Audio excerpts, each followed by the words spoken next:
Today we're going to Kris's house, but he is not there. We try knocking on his door, but he is not there. And his door handle is open. Fuck. Fuck. Fuck you! I'm gonna get you fucked up. You wanna...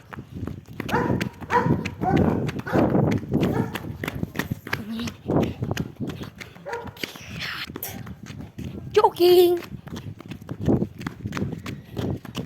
Run!